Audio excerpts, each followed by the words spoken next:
Joe, Michigan versus USC.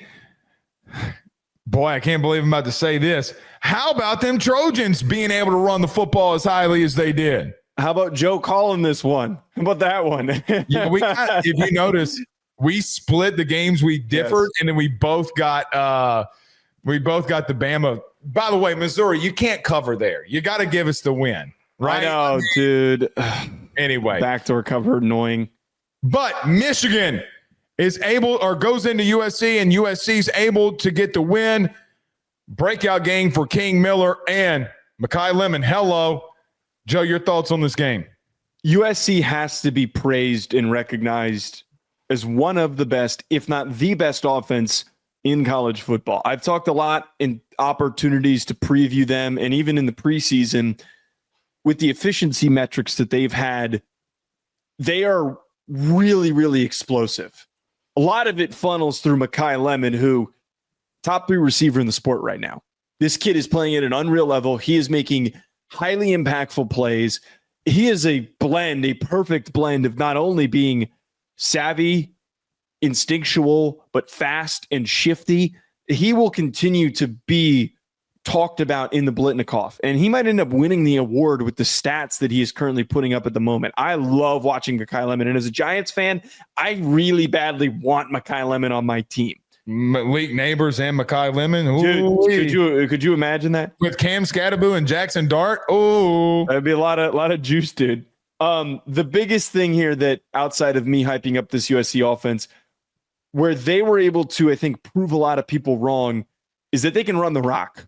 Wayman Jordan was a guy who was getting a lot of hype, but here comes King Miller out of nowhere, freshman. Yeah, and shout out, Jordan got hurt too, which stinks.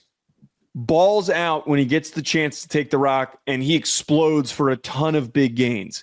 They out-physicaled Michigan up front, and it was so notable in all those big plays when they needed him. The one play that I think really accentuated it was the 3rd and 22 run by Miller that was a huge gain when Michigan was completely on its toes and didn't know what to do.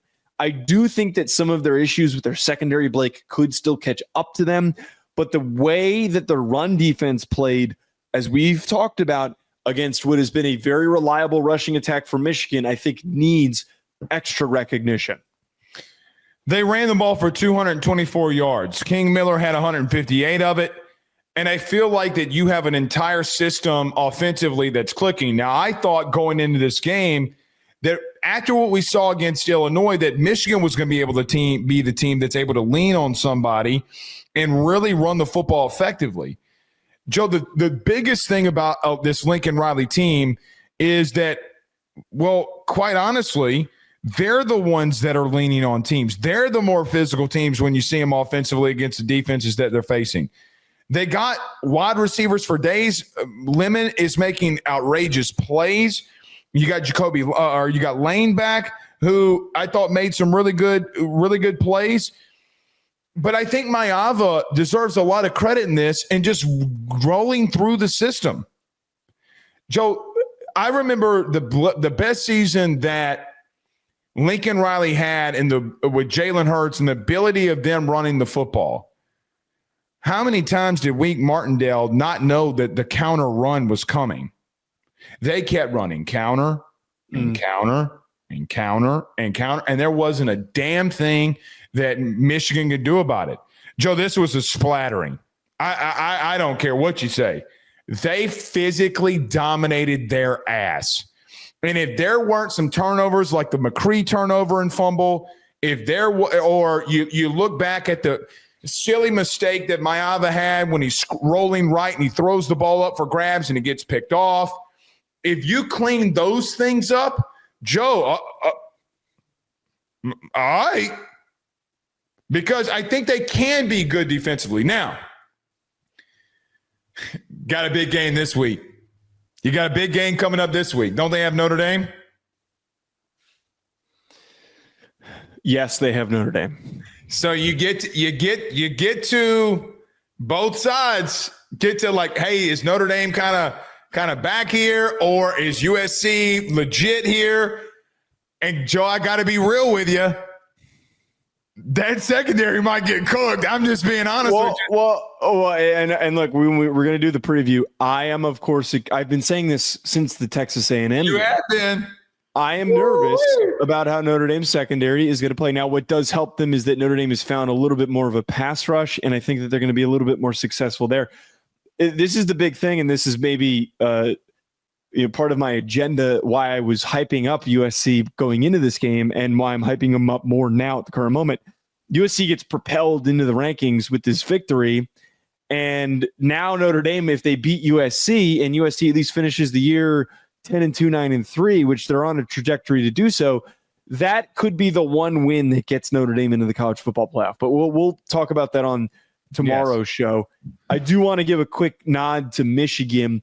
As you said, yeah, they didn't play great. There was a messy game, and Bryce Underwood was under duress quite a bit. Justice Haynes couldn't get going at all. He had 5.1 yards per carry, but they just couldn't really get the run game going. He got a little banged up too in this game.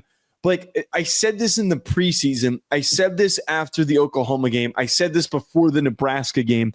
This Michigan team is great, and it's better than anyone should anticipate a young squad like this to be, which means next year's their year. Next year is the year that they actually reach their potential. It's just hard to expect a team with a true freshman quarterback to be as good as you need them to on the road in environments like this, traveling to the Coliseum. I am very keyed in on, though. Yeah, Donovan McCulley playing pretty solidly. He had a couple big plays. Andrew Marsh, who got his first big opportunity last week, the freshman. And he is a young dude who came in with Underwood, from my understanding.